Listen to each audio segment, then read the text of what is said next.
Bill Gates. This is the crazy left segment. Bill Gates. He is dead set on making fake food. It started off with fake meat with Billy Boy. Now he wants to make fake butter. Can't make this up. This is a segment explaining about Bill Gates's fake butter. We're going to play it in entirety because it is that interesting. And then I'll come back and say goodbye. It looks, smells, and tastes like the butter we're all familiar with, but without the farmland, fertilizers, or emissions tied to that typical process. And this butter breakthrough, it's happening right here in Batavia. In the middle of an industrial park in a suburb west of Chicago, something unprecedented is happening. So you're using this gas right now to cook your food. And we're proposing that we would like to first make your food with that gas. The company is called Savor, and you better believe it.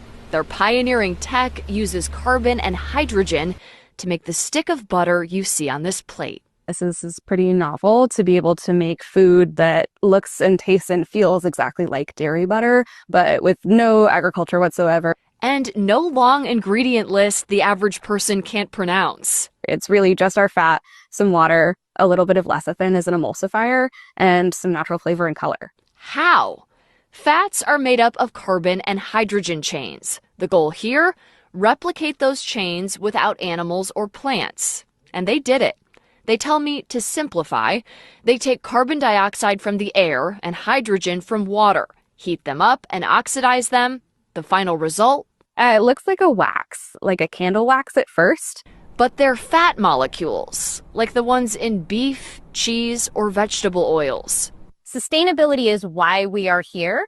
It's all done releasing zero greenhouse gases, using no farmland to feed cows. We're not at full capacity in this facility yet. And even though we're standing in a factory setting. And in addition to the carbon footprint being much lower for a process like this, right, the land footprint is 1,000 times lower than what you need in traditional agriculture. I know what you're thinking. I think we need to taste this. I would love for you to taste this. How does it taste? I love butter, so I'm going to take a really healthy amount. Admittedly, surprisingly, like butter. Cheers.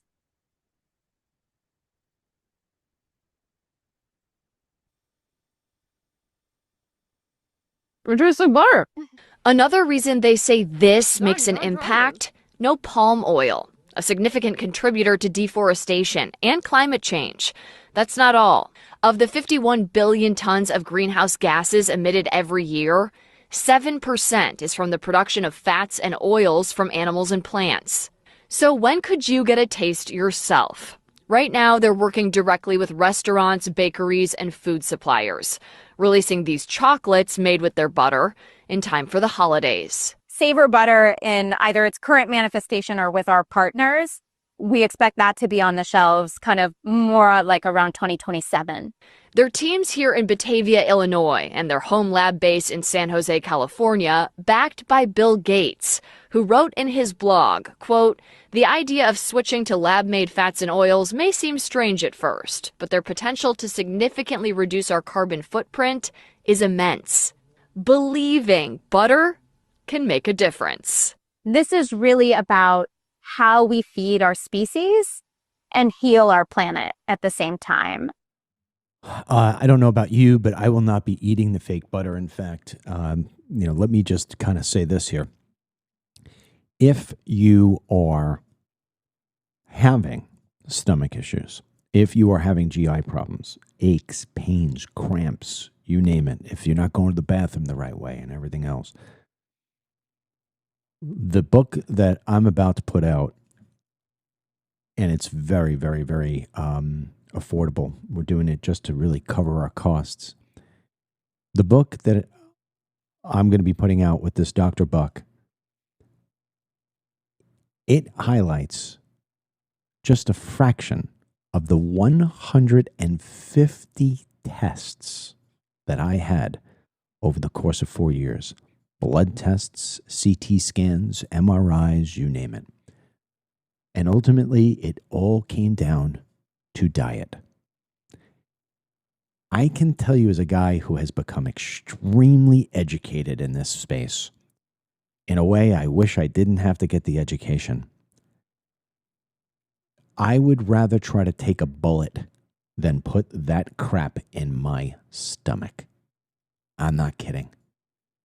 Bill Gates, as far as I'm concerned, is one of the most evil people in the world. There you go. I said it. I'll never unsay it. I really, truly believe it. He is a detriment to the world.